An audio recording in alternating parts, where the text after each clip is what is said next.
Hey guys, John V here from PhoneArena. Right now you're watching our video review of the Asus MeMo Pad FHD 10. Well, it isn't a high-powered tablet meant to compete against some of the elites out there. Rather, the tablet itself is an entry-level thing, but the important part about it is that it's actually the very first Android-powered tablet from Asus to actually feature an Intel chip. Well, there's certainly nothing too impressive about the design of the tablet, just because it looks very much like any of the lower-end tablets we've seen from Asus. The body itself is constructed out of this textured plastic casing, giving it a good rigid feel and a clean finish for the most part, and with the plastic construction, it contributes in giving it a lightweight feel in the hand. It's no doubt a cookie-cutter design, and overall, the design's rather bland in comparison to some of the other higher-end tablets out there. So its name implies it's packing a full HD display, but it's better than 1080p. It's actually 1920 by 1200 pixels. For an IPS LCD panel, it has a very washed-out look, so outdoor visibility can be a little bit challenging, and colors tend to have just a dull tone to them.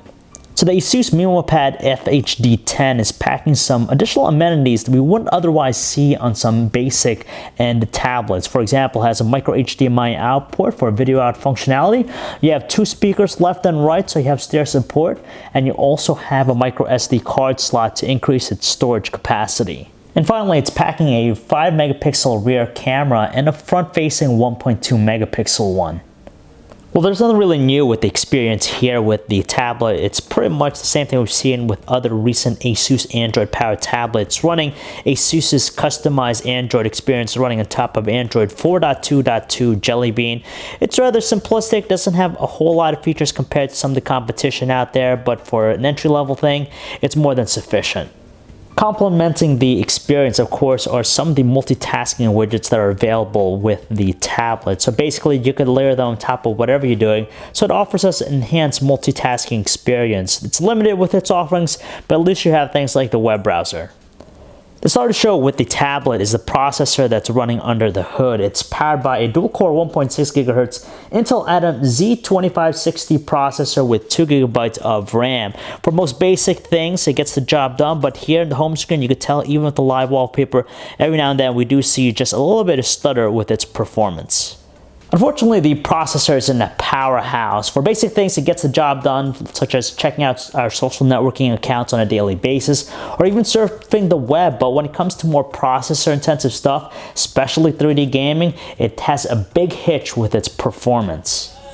We're given only the Google Play Music application for all our music listening needs, and even though it's armed with dual speakers with Sonic Master technology, the audio output with the two speakers is rather lackluster. It's very weak in comparison to some smartphones even. Despite having a sluggish performance when it comes to processor-intensive stuff, when it comes to playing high-definition videos, it doesn't have any issues whatsoever. It manages to play even 1080p videos exquisitely with minimal lag or slowdown, and display is pleasant enough to accept. For an entry-level offering, it's nice that Asus is kind enough to provide users with a ton of different manual controls and even shooting modes, so there's a bunch of different things you could use and modify. For what it's worth, its 5 megapixel camera actually produces some pretty good looking photos that we're pleased with, as long as there's plenty of lighting, of course. The only thing we notice is that sometimes it has a slightly overexposed look, but that's the one qualm that we have with it. Under lower lighting situations, the quality diminishes, of course. We tend to see grainier details, more noise, and just an overall speckled look. Likewise, we're pleased by its 1080p video recording quality. It comes out to be nothing more than average. The only drawback that we see here is just some light artifacting as we're panning very quickly, but everything else seems pretty good. You have a very smooth recording, you have gradual exposure, mostly clear audio recording, and the details are average looking. It's not a class leader with its battery life, but the more we think about it, it's good enough for what it's used for. In fact, a fully charged battery permits us roughly 1.5 days of normal usage, and for power users, that essentially equates to a solid 1 day.